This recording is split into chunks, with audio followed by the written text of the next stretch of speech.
Warrior podcast. We are your hosts. I'm Angelo Fioris. That is Mike Haggerty, and we are happy that you're joining us for another look, our weekly look, almost weekly, at the great show Warrior. We are, Mike, up to episode 8 of season 2. Yes, we are, and we're coming off the high of a fantastic interview with Mr. Perry Young.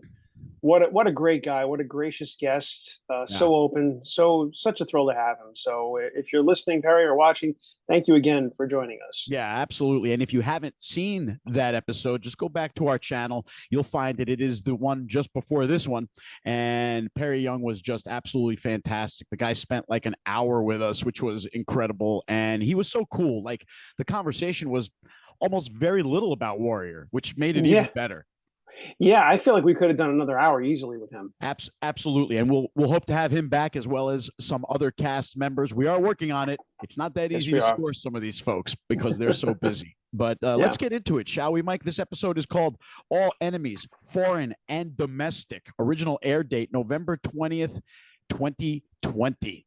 And the opening scene features Hong, kind of zoned in on him, and he's telling a story about another Tong killer, I guess, called the Violin Man. Yeah, and you don't really know what's going on here at first, which is what I love about this. So yeah, it was a tight shot. Yeah, it's a tight shot. So you zoomed in on the three of them, and the three of them, I'm kind of starting to think of them like the Three Stooges, not in a negative way, but in just like they make me laugh because the three of them together is like in a show not known for its humor. They bring the, especially Hong. I think Hong is great for comic relief. So he's telling the story about this child in China who was a gifted violinist and a prodigy violinist, and then he ended up in the streets and he turned his violin strings into a weapon, and so Young Jun and Assam are like, okay, why are you telling us this? And he correlates it or relates it to his rope. He was like, he was the violin killer, and so on the rope. And so then Young Jun asks him, he goes, yeah, I'm sorry, chain, yes. And Young Jun asks him, so can you play Mozart on it? Just that kind of interplay, kind of that interchange between them is and that's what he says, fuck you to him. Yeah, almost like, you or I or any of our buddies would talk to each other, like telling a story, and then, you bust each other's balls. Oh, fuck you, that kind of thing. That's all this is. It's just three dudes breaking balls at a table, and they got drinks in front of them. But then this is when the payoff comes on this opening scene, Mike. The camera pulls out, and what do we see? We see a bunch of dead Feng Hai laying all around, which in its own way is kind of comical too. The contrast between the violence is kind of like, it's such a contrast. It makes you laugh in a dark way. It's darkly comedic. It's a weird, jovial conversation in a sense happening, surrounded by a scene of death, ultimate death. I mean, hacked bodies, blood everywhere. And these three dudes are just talking like, they're sitting on a park bench. Yeah, they're eating, they're just bullshitting, and Hong's going into his villain origin story, let's call it.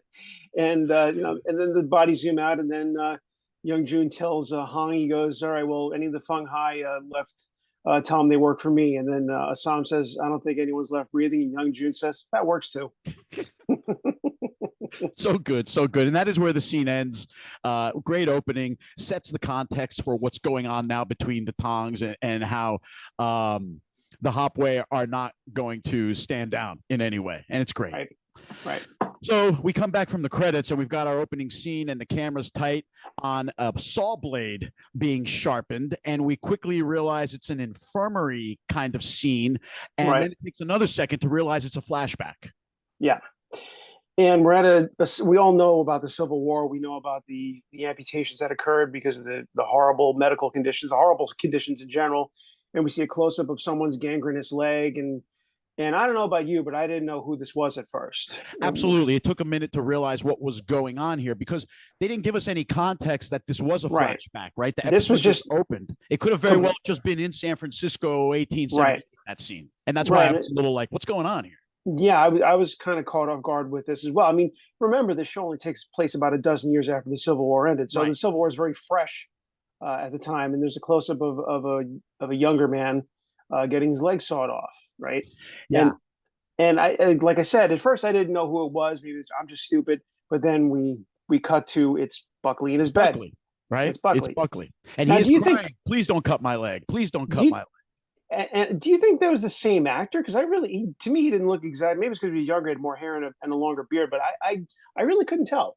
I think it was the same actor. I don't think it was somebody else playing a younger Buckley. But now I have to go back and look since you brought that up. I just was like, oh, that's Buckley. But you're probably right. Maybe it was another actor. I didn't see it that way. But it is a very graphic scene at this point. We're now getting the sense of Buckley's backstory, and maybe this helps fill in some of the blanks of that photo from last episode that Mylene was holding from her PI that we did not see. Right? So this is a very graphic scene where we see the cutting off of Buckley's leg, literally sawing, and they put a piece of wood in his mouth to bite down on so he can bear the pain and scream it. It is just, I mean, I'm getting chills right now thinking about the fact that that's how they did it without any anesthesia, without anything, man. I mean, just the concept of that makes me want to pass out. Yeah. The Civil War. Well, that was brutal and it was 1860, and we didn't have things like anesthesia readily available in them days to numb pain. Or antiseptic or right, any of that. I mean, the funny thing is, and I didn't go looking into medical journals, but I would imagine that once they cut the leg off, right, there's a lot of exposure to other infection. And I assume back then they cauterized it with like a flame or something when they cut the leg off, but I don't know. But then we also realize that it's a dream. And we hear pounding on the door, and Buckley actually awakens. So it was him kind of having like a flashback dream of what had happened to him, I don't know, maybe 13 years prior or something, at some point between 1860 and 1865, right?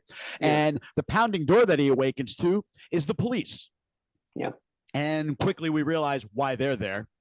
Yeah, and then we are in the mayor's house. Yeah, the scene cuts quickly to the mayor's house. And we see the mayor's dead body, face down, face planted with a pool of blood. The remnants of that crazy scene last episode. Right. And there's Buckley with the chief, Flanagan, and they're looking at it. They're discussing the situation. And And then he really, obviously knows that Penny is there. And he says, has anyone talked to her yet? He goes, no. The chief says, no, we waited for you. And then we cut to Buckley and the chief talking to Penny and Sophie. Right. And Penny's being sort of tight-lipped. We know why she's being tight-lipped. Sure. But to protect, Jacob. Right. And the chief and Buckley are asking, or they're starting to sort of, obviously they have questions, right? So you get the sense that they're sort of, they're trying to pin it on her. I mean, at least I got that sense, like, well, maybe, you know what? No, I don't know if pinning it on her is the right word. They have their suspicions, obviously. I mean, there's only 3 people in the house as far as they know. So it had to be her or the other one. He didn't fall down and land on a poker. So, so obviously these are, Chief Flanagan's an experienced cop, even though if he's not a good one, he's experienced and he knows a sketchy looking scene when he sees one. And people know lie. As we've learned on this show, Mike, people know a lie when they hear it. Now, let me ask you something. Let me backtrack here. Let me go back to the last episode for a minute, because I've been thinking about this since we watched it, about Jacob's actions. Mm-hmm. Did he go too far? I mean, obviously he killed the man, but could he have just hit him in the back or just pulled him off? I mean, because like I'm trying to, obviously Jacob's supposed to be sympathetic to us, right? But I'm sort of caught between, well, he could have just pulled him off, or he could have hit him in the back with the poker, but he brained him.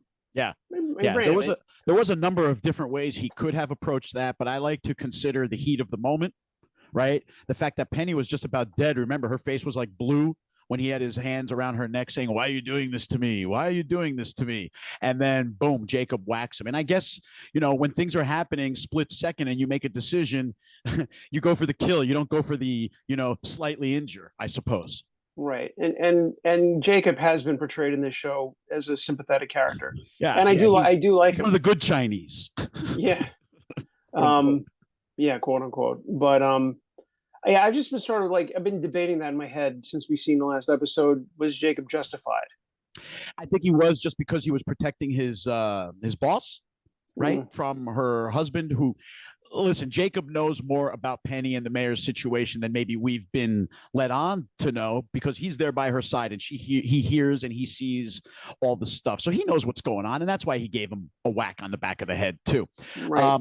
And Penny at first kind of denies, right? She claims self-defense first. She doesn't spill the beans about Jacob, but the chief is kind of smart here, and he just knows she didn't do it. You don't know how.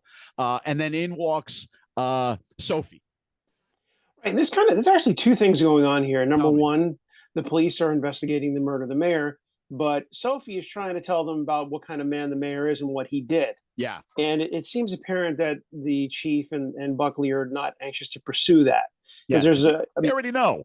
Right. They know, but there's what they want the public to know, and there's the political machinations going on here as well. So they're almost brushing that aside. Like it doesn't even seem to matter to them that the mayor was choking her out. That's not even a concern. That's not a thought. Right. You know, like concern is how this looks on the surface to the constituents, to the city, to the press, to everybody that's not directly involved. Right. So they're pressing Penny, and Penny's trying to be tight-lipped, and it's apparent to the viewer that they're not going to go away without some sort of answer. So that's when Sophie steps in, and she says it was Jacob. And Penny is aghast at this. Yeah, that she ratted like that. Right. But, I'm thinking back to the previous week. Now, as far as Penny told Jacob to get out of town.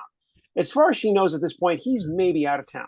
Right. So I'm thinking, you got to say something. So as far as she knows, he might be far away at this point, or should be anyway. So, but she's aghast. She's upset. She doesn't like how this is playing out. And the chief and the Buckley, or chief and Buckley are Buckley and the Buckley. Felt like a TV show. I know. It's my new idea for a sitcom. Chief and the Buckley. This fall. Handle with care. See the two guys back to back with their arms folded like this. Right. Buddy comedy. But they have their man. Now they have a suspect. Right. And now their goal is to track down the Chinaman Jacob, as they said. Right. And there's an interesting interplay here after Penny and Sophie have left the scene between Buckley and the chief. Where, I like this part. Yeah. And Buckley's saying to him, get every man available, get him out there. And he goes, no matter what it costs. And I think it's this part, I think, where the Buckley says, well, or Flanagan says, well, that's up to you, Mr. Mayor. Mr. Acting Mayor. Mr. Acting goes, I get, yes, it just suppose I am. Right. It just dawns on Buckley. And he goes, get everyone out there. We have to show that we're on top of this. And then Flanagan says, even when we aren't. And Buckley says, especially when we aren't. Right. Yeah. And he does make a point that they have to put on a big show for the people. Right. This is all smoke and mirrors at this point. This is theatrics. Right. It's all big act now. Like the chief had said to Bill, I might have been in season 1 when Bill got the appointment to lead the Chinatown squad. And he said, this is a bunch of BS. And he says, of course it's BS. Flanagan says, that was a politician talking, wasn't it? And then Bill storms out and the chief yells to him as he walks out, just give him a good show, Bill. So that's right. This is the MO of the police department and the city fathers. They put on a show to cover anything that might seem or be deemed inappropriate. Right. And so that is how that scene ends. And now the police are onto the dead mayor. They're onto the fact that it's Jacob. And we're going to see what happens with that, because the scene cuts away now to Young Jun and Assam, and they're at Feng Hai HQ. And we see a couple of other Feng Hai soldiers. They're raising the banner. It's almost like Game of Thrones. Flag Stark is going up to the top of the doorway there. And it's the same thing. The Hopway flag is being raised at the Feng Hai headquarters, clearly sending a message. And this is where we start to see that it's obvious that Assam is like the consigliere here. He is the right-hand man, and he is advising Young Jun about everything that they need to be doing next. Yeah. They're outside Feng Hai headquarters. Obviously we know what happened. Yeah. And all this is about the next move and what they're going to do, or how, more importantly, how Mai Ling is going to react. Yeah. And Young Jun, ever impulsive, just wants to go in guns a-blazing, so to speak.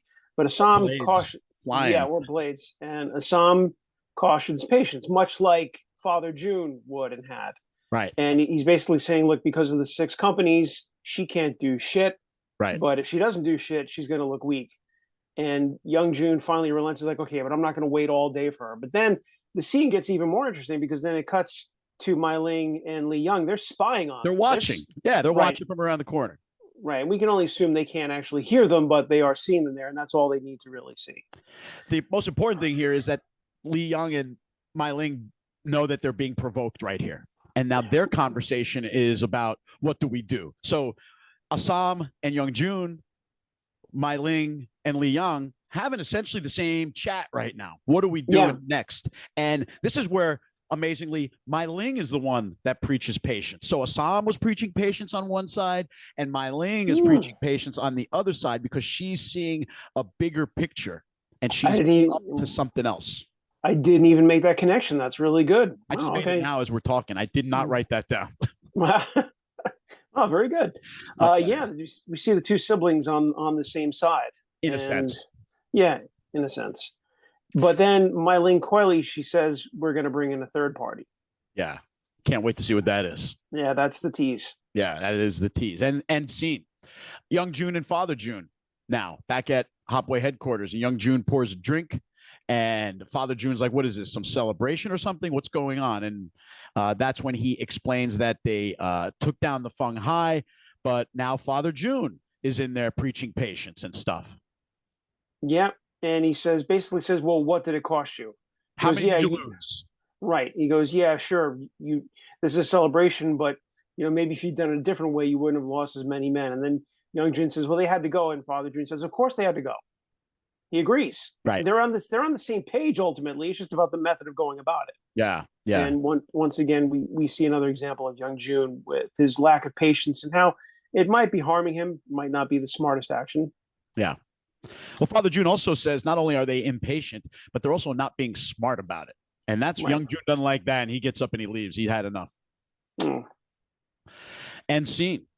Yep. Police department now. Chief Flanagan speaking, telling everyone that Chinatown is closed down. Let's shut it down and let's get this manhunt for the Chinaman Jacob going right away. I want every cop in the city on this.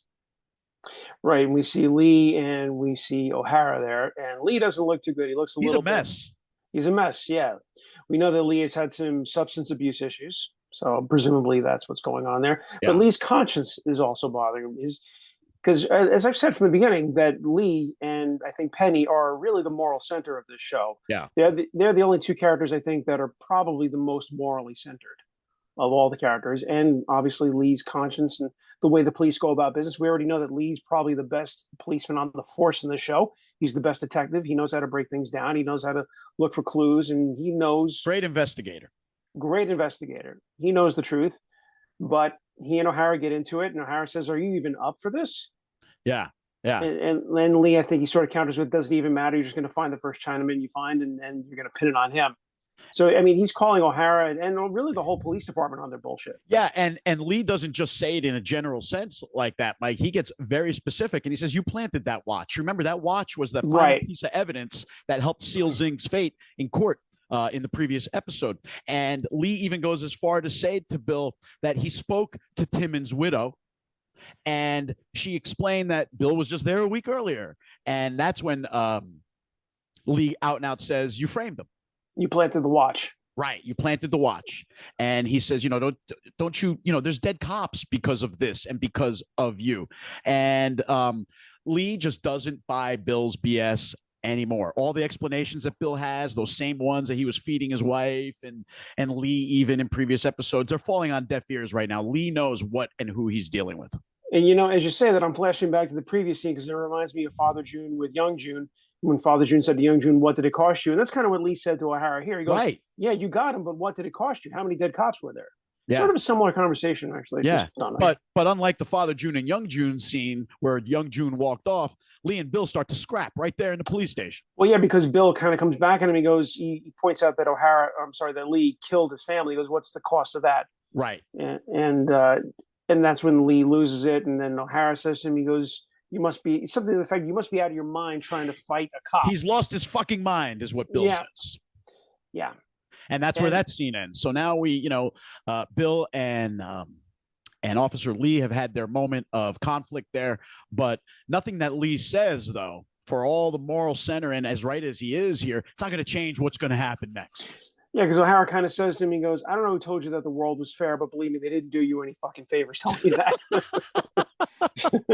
Or something to that effect. Such a great line. Yeah. And that is the end of the scene. So now we got to prepare ourselves for the onslaught into Chinatown. But we cut away now, and we're back to the streets of San Fran. And here's Mr. Leary, glad handing his way up and down the poor line, right? All the guys out of work sitting out there. And but no one wants handshakes. They want jobs. And now people are speaking up at Leary. And Leary don't like that. And we've sort of seen this before. We've seen scenes where the Irish have at times pushed back on Leary. And I think this is probably the most we've seen them push back, especially this particular gentleman. He's like, yeah, I don't want any money. I want an effing job. And Leary says, what do you think I've been trying to do? And basically the gist of the scene is Leary says, you want to do what I do? By all means. If you think you do any better, please help take yourself my place out. Right. Yeah, go for it. They're mad about the Chinese. They're mad about a lot of things, but this is where like Leary tries to calm things down. He doesn't want conflict with the people he's supposedly caring about. Right, and ultimately, if you look at history, whether you're even dictators or kings, they do need some sort of consensus from the people, right? Even the most powerful dictator can't afford to have in mass his populace turn against him, and that's sort of what Leary's doing here. Although he's being a little heavy-handed about it, he's basically saying, I got your back and fuck you. Yeah, but he tells him, hey, I'm out there trying to make it happen for you. And that's when the guy likens Leary to a politician. Right. And so now that's the second time. Remember, Buckley in the last episode mentioned to Leary about what political power he may hold. And even Leary was resistant, says, I'm no fucking politician. But now someone else says it to him. And that's got to start, penetrating a little bit, because he certainly is. Yeah, Leary points out correctly that the only things you've gotten so far is because it's been my boot, quote, on their neck to get you what you wanted. Right. And that's when everyone's favorite turncoat, Sophie, shows up to tell Leary the news about the mayor's demise. Right. And she tells how it all went down, and Leary consoles her, right? He tries to be a shoulder to lean on in a sense. But she even tells him about Jacob having done it. Yeah, she lays it all out. It's a little crazy that she would do that. Well, obviously, she's someone that she trusts. And she breaks down the whole scene for him, and Leary quickly realizes how this is going to go down. He goes, okay, so now they have someone to swing for it. Because that's how it's going to play out. And I was kind of in this scene, I was sort of debating internally, because I think that Leary, he has sympathy for her, and I don't think he necessarily, I think he sees the situation for what it is. That maybe, I like to think, I'm just really analyzing here, that Leary in the back of his mind's like, Jacob wasn't necessarily wrong. I like to think that some part of him has some sympathy for Jacob in this moment, but I don't know. Leary might have felt better about the situation if it wasn't a Chinaman that killed the mayor, I think. Yeah. Because he was, the mayor's not exactly his friend in a sense. No. Right? Yeah. And he's kind of pointing out to her that you stood up for your sister, and which she did. I mean, well, you can look at Sophie two ways here. You can look at her, she ratted out Jacob, but she also protected her sister because she saw how that might. Yeah, she tried anyway. So, I don't know. Well, the mayor is now the ex-mayor because he's dead, and we're finding out now that Mr. Walter Franklin Buckley is being sworn in as the new mayor, and Penny is there as well, and she's got her neck covered up. She's wearing like a scarf to hide the bruises from the choking. Yeah, there's a montage here. We see the blood being cleaned up from the floor. We see Sophie covering her neck. We see Buckley being sworn in. This is where the title of the episode comes in, during the swearing in, all enemies, foreign and domestic. So that's the tie in there. And the swearing in concludes, and now Buckley is the mayor. Wild turn of events. And now Buckley is the mayor. And now we see the cops marching on Chinatown. And you know what's going to happen next. Yeah, we've seen this before in the show. They're going to go in there and they're going to just start overturning carts. They're going to start just basically upsetting the apple cart, so to speak, until they literally. They're turning over stalls. They're wrecking Chinatown shops. They're flipping people's businesses over, like their produce stands and things like that. So it's almost like the whole point of this is not to find Jacob, but it's just to wreck a bunch of shit for the Chinese and force them to kind of start over. It's putting pressure. Yeah, exactly. So it's not a good look as far as the police, because they're being very, what's the word? Not scientific about this, right? They're just heavy-handed. Yeah, heavy-handed. Good way to put it. And then we find as the scene closes, the camera pans down to like a basement window, and we notice that Jacob is hiding in a basement in Chinatown. So he didn't get very far at all, contrary to what maybe Penny thought or had hoped. So he's in trouble. Yeah, and this is one of those things in my mind, like when when you're watching a horror movie and like you're like, don't open that door, and I'm like, Jacob, why didn't you get out of town? What are you doing there? You had Right. money, just Right. get out of town, go. But I understand from the context of the show, this is what makes it dramatic and more interesting. But Yeah. like, don't open that door, Jacob. Why didn't you get the hell out of town? But, But that's where the scene ends. So now we're clued in that Jacob is nearby. He's not as far away as maybe he would have liked to be for safety. But that is where the scene ends. And now we're back to the mayor's office. And now it's Buckley's office. And he assumes the power seat in a sense. This is him sitting down at the desk that was Blake's just the day before. And it's sort of symbolic here where he sits down in that seat. And now Buckley is firmly in charge of the city of San Francisco. yeah, we're going to see if he's up to the job. Yeah, we're going to find out quickly, aren't we? Yeah, and that was kind of interesting to me because now always the kingmaker, always the bridesmaid, never the bride, and now he's the bride, so to speak. And it kind of, I'm wondering if maybe Buckley is enjoying the power, or because I always got the sense that Buckley preferred to be behind the scenes. But from this scene, you can see the way he sits down, the way he just sort of, if you look closely, kind of he moves things around the desk. He's kind of like putting it in order. Like, okay, His maybe I way. might, yeah, maybe I might like this. Yeah, I think that this also symbolizes, good point, Mike. I think this also symbolizes him getting comfortable with the idea of having to be in charge because, like you said, he's a behind the scenes guy. He pulls the strings, he gets what he wants, he Right. works towards the outcomes he desires without the spotlight being on him. So now it's going to be much more difficult for him with all the attention on him in his new position to be this behind the scenes string puller. That's not going to work anymore. Right. And then we see him again with Flanagan, and he's like, where are we in the search?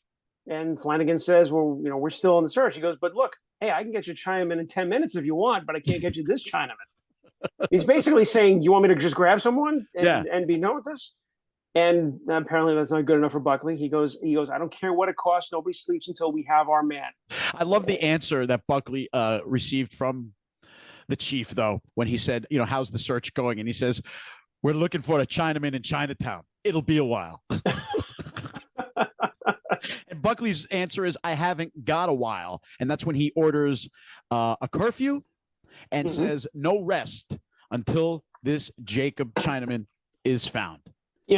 Just prior to this scene, what we also saw was there was a newspaper cartoon, a political cartoon, and it was sort of chastising Buckley because it was him. It was a Chinaman killing the mayor, and there's Buckley yelling, "Hey, you stop!" It was sort of mocking him. So he started to see the political pressure now, what it's like to be right away.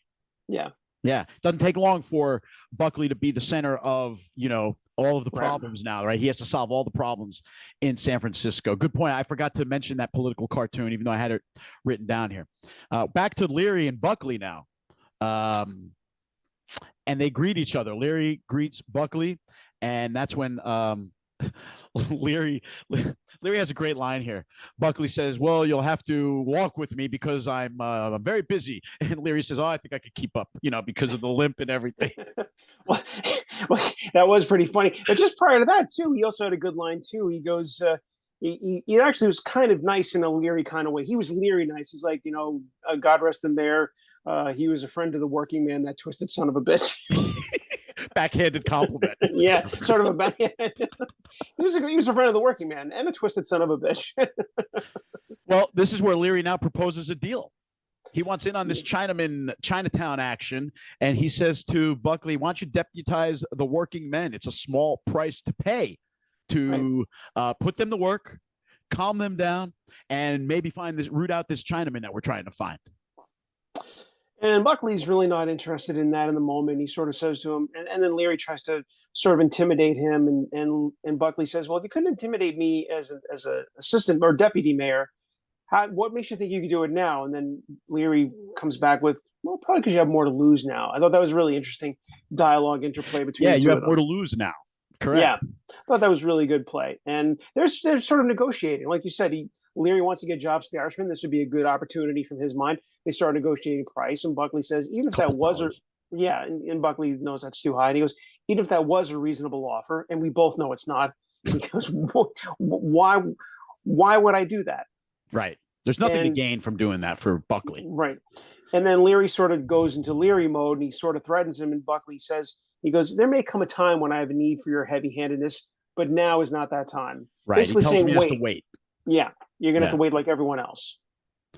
And that's very interesting way that scene closes, where Buckley, for all of his character flaws, let's say, he doesn't take any guff from anybody. He stands up verbally, at least, where he has to. And I don't know if it's because of the power of his position or because he's also very staunch in his own beliefs and opinions. But either way, he does stand up. Well, look, having your legs sawed off in a Civil War battlefield probably makes you a little tougher, too. It'll toughen you up, right? It'll toughen you up. But end scene. So now we're seeing that the changeover of power is setting different wheels in motion. Same end game, but the wheels are turning now in a different kind of way, Mike.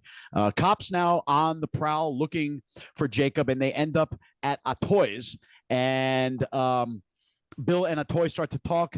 Atoy says, cops are bad for business.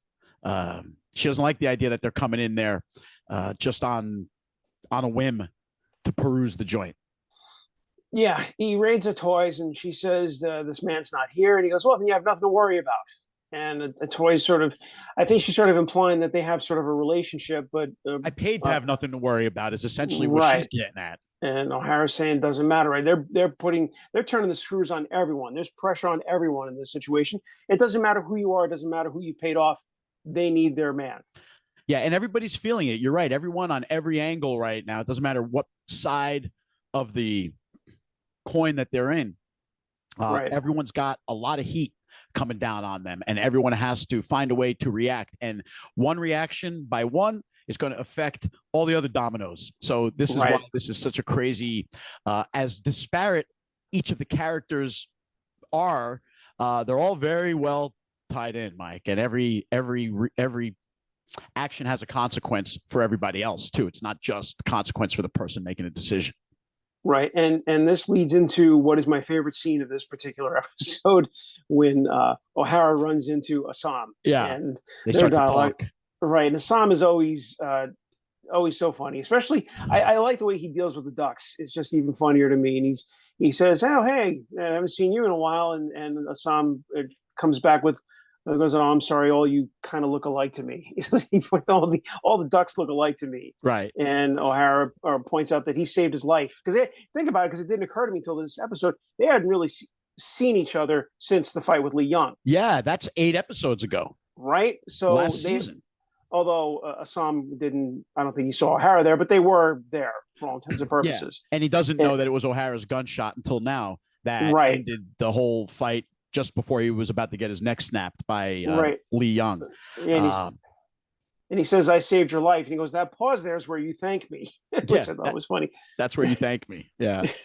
Right. I'm sorry. And that's where I think where Assam said, I think that's where he said, you all look alike to me. But anyway, I'm sorry. Either way, that all came down in that conversation. And then, of course, Bill drops the bomb that Blake is dead to Assam and says, maybe you know who we're looking for. He's named Jacob. Assam feigns kind of, I don't know nothing about it. He goes, ignorance. He feigns ignorance. Thank you. And then Bill leans in. He's like, I know you know Mrs. Blake. Yeah, and that was very, sneaky. How does everybody know? My Ling knew. Now Bill knows. The worst kept secret in San Francisco was that Assam and Penny were, involved. Biblical. Because Assam's response was barely, and Bill's like, barely. Bill's such a bullshitter. He knows when someone else is bullshitting him too. You can't bullshit a bullshitter, as they say. And he says, listen, I don't know anything. And that's when Bill at least gives him the scene ends with Bill giving him a friendly warning. Just stay off the streets. Yeah. For his own safety. I think Bill, in a weird way, likes Assam.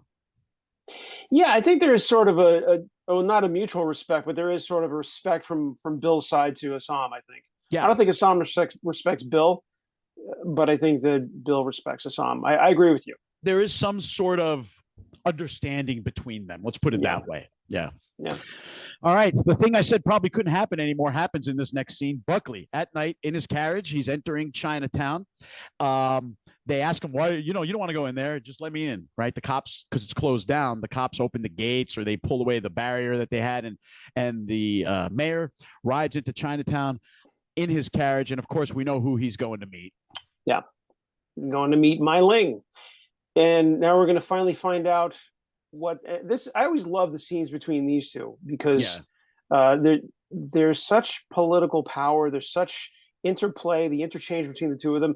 And we're finally going to get to see the cards that Mai Ling is holding, and they're good cards. And all the double entendre when they speak to each other, right? They say things that mean more than one thing, and they know it. And neither one of them come out and straight ahead say what they want to say, but they say it in such clever ways that you're like, wow, it has much more impact when it's not said so directly. And that's another one of the brilliant aspects of the writing on this show. Yeah, they're playing chess. Yeah, it's a slow game of chess too. And we finally see the cards that Mai Ling is holding, and it's what obviously her Pinkerton had given to her. His name escapes me at the moment, and it's photos of him from the war. Yeah, in the Confederacy, which up until now, I mean, previous wait to a this, minute. Does that come out here in this conversation?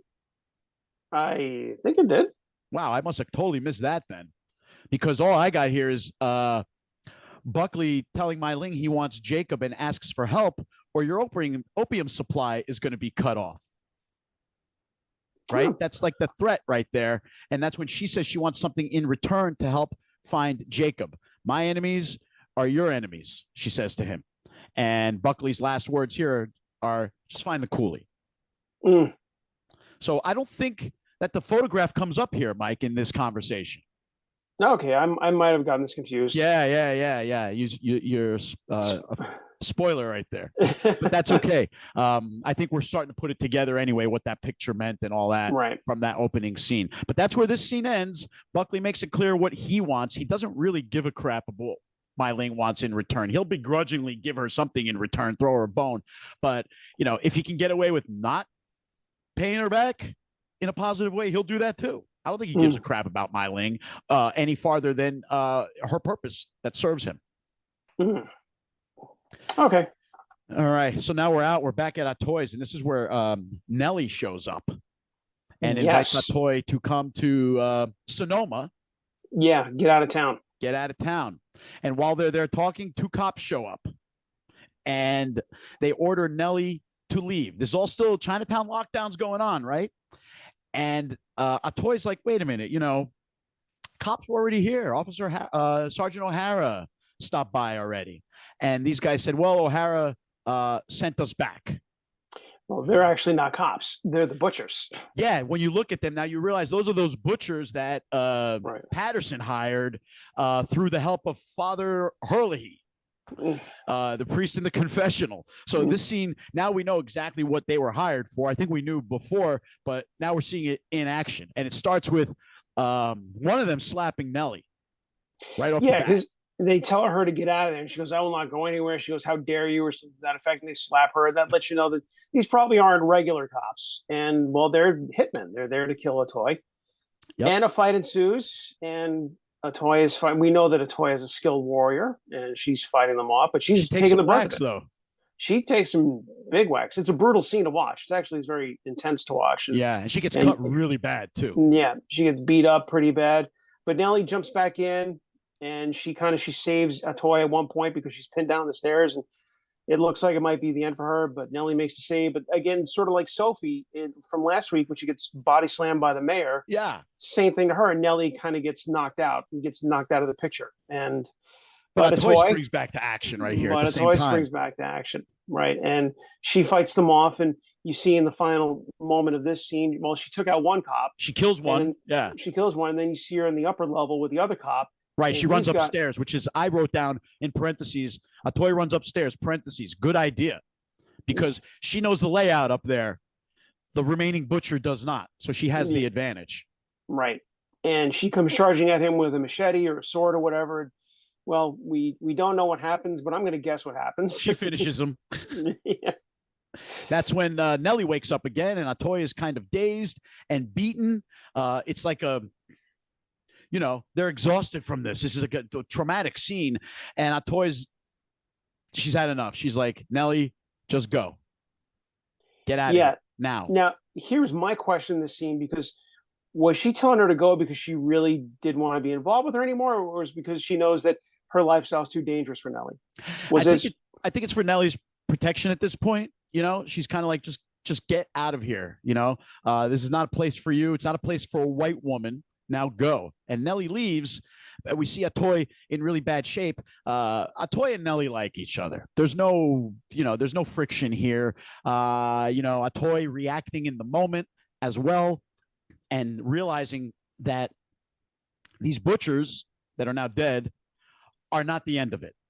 There's going to be another wave. There's going to be more trouble. And at this stage, Nellie is really in jeopardy. So I think this is why she threw her out. Not because she doesn't want to be involved with her anymore. I don't believe that at all. Okay, I think I agree. I think I agree, because I hate to think that she just sort of now all of a sudden hates her. I don't think so at all, because there was no reason to. Nellie did not do anything to provoke this situation or to bring those butchers in. And I'm pretty sure Atoy, she's very smartest character on the show, or one of the top 3 smartest characters on the show. She knows that Patterson had something to do with this. There's no way that she doesn't know. No, of course not. Right. And that's the end of the scene. And we switch now to Bill and Chow. Chow's being questioned now. Yeah, by a rookie cop who apparently is not familiar with Chinatown. And Bill kind of tells the other cop to sort of get lost. He's like, he's sort of defending Chow. Actually, no, he is defending Chow. He's helping him. Chow. Yeah, definitely. And Chow had some interesting dialogue here, because this was, I think, probably one of the most honest times I've ever seen, or the most times I've seen Chow the most honest, because he's saying, you just saved that cop's life. You didn't save my life. You saved his life. You saved that cop's life, he says to him. I wrote that down too. And then Bill says, he goes, well, this is probably his first time in Chinatown. He goes, if I see him again, it'll be his last time.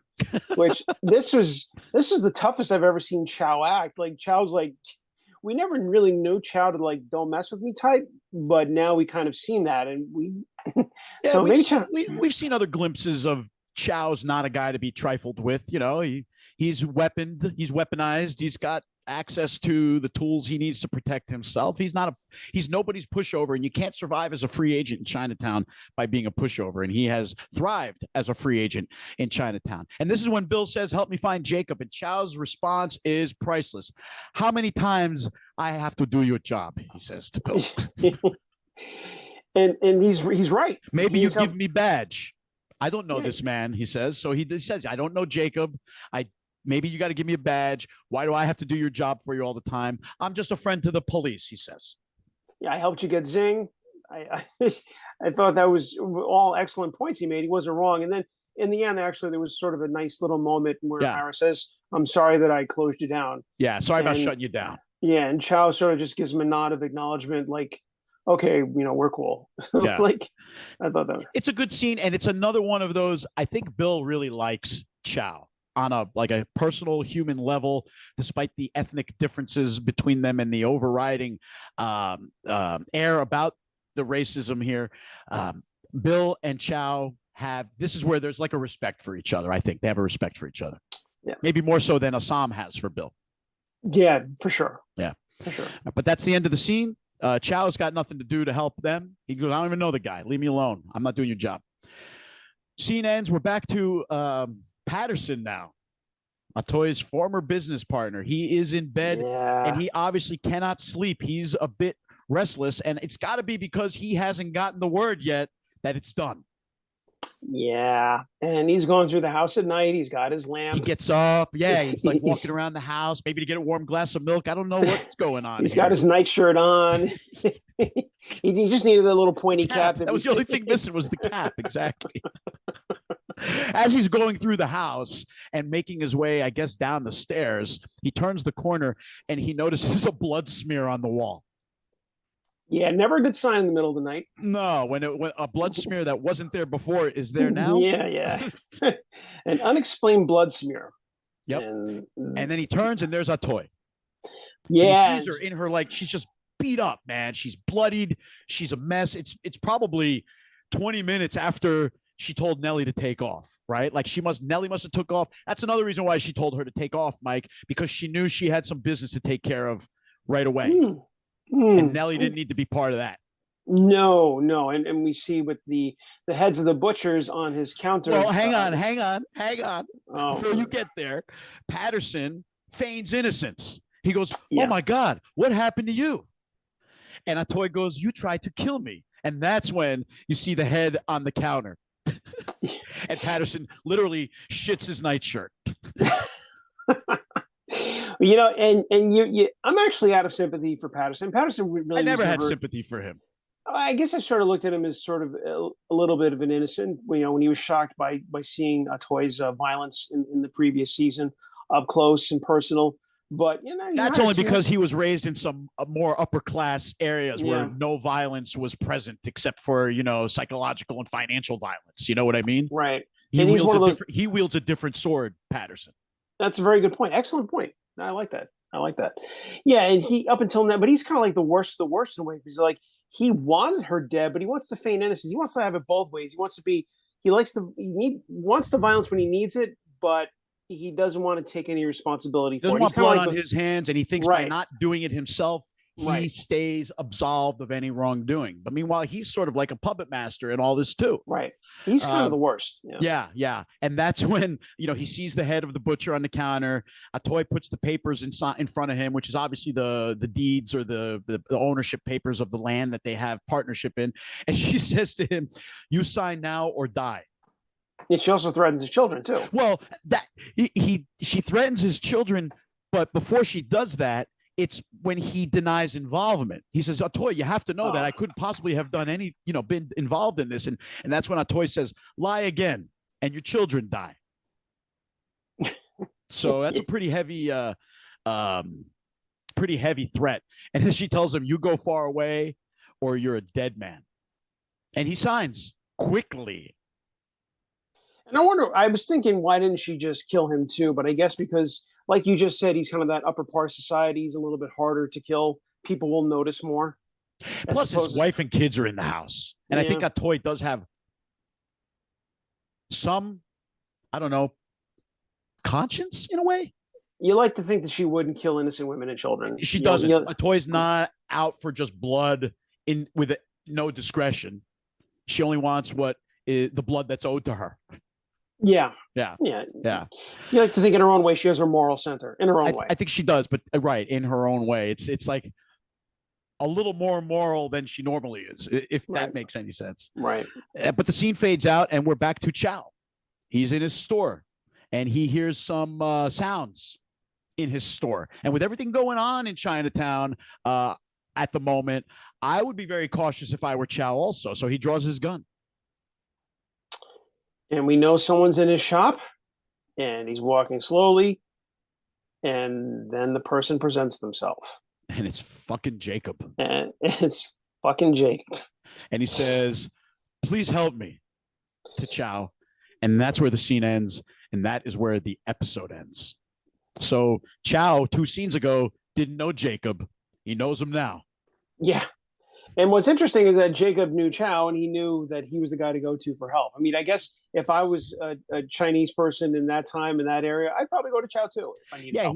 He's like the guy you go to when you need like a fake ID, when you need, like in modern days, he's the guy that'll, oddly enough, similar to the character he played in Banshee. Hoon Lee played the fake ID maker in Banshee, the guy you kind of go to, sort of a free agent in a way.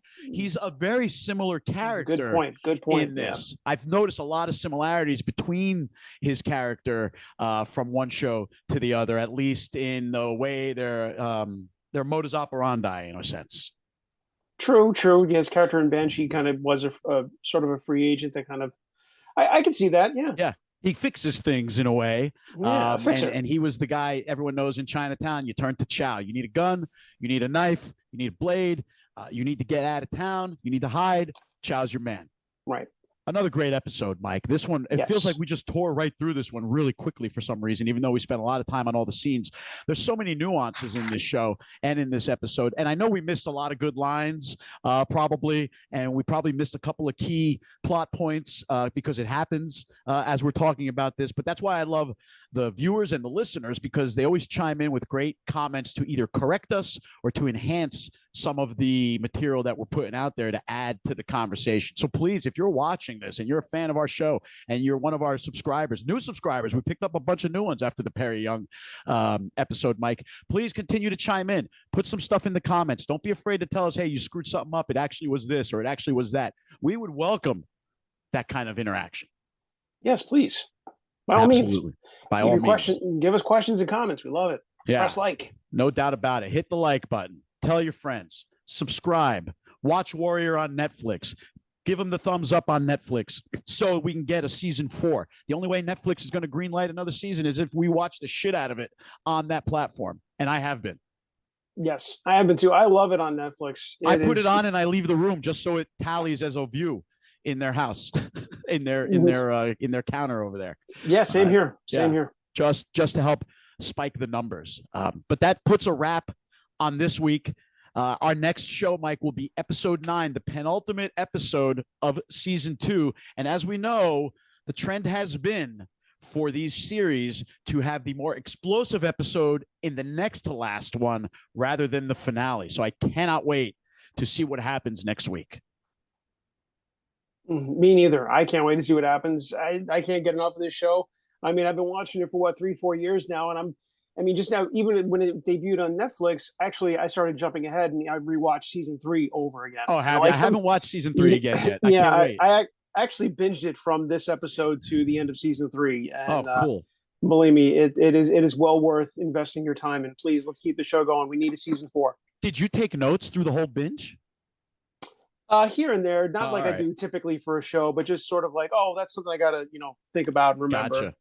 Gotcha. I never tire of this show, Mike. I've seen the first 2 seasons, I guess 3 times now. Season 3, I guess I've seen once, maybe twice. But it does not matter how many. It's like The Sopranos. I could watch that show and binge it from start to finish countless times, and I have. And that is also what's going to happen with me and Warrior as well. Yeah, it's not just about the karate or the violence or the martial arts. There's the story too, and how well written and just the interplay of politics and the thuggery and the gangsters, and it's how it all in polite society, it all works, and it feels real. Yeah, that's why you don't watch this show and say that's preposterous. Right. Whereas other shows, you're like, come on, can we at least be a little realistic about how this is going to play out? I think they keep it like gritty and, sort of base level in a sense where that action that happens is just a compliment to the drama and the writing. Yeah, it's a Bruce Lee story. Yeah, there's a lot of wonderful choreographed martial arts scenes, which are awesome, like watching great dancers. Right. However, that's not enough. And I think we made this point with Perry Young a couple of weeks ago, Mike. That's not enough to carry a show. Great fight scenes. You need substance. And this show delivers substance on a level beyond most shows. Think about it. Arguably, Assam is the lead character. But, how much was he even in this particular episode? He wasn't in it a lot. Right. How often do you see that? Everybody gets their turn being the lead character here in some episode or the other. And sometimes at the expense of the more main characters being left out of a storyline for an episode or 2.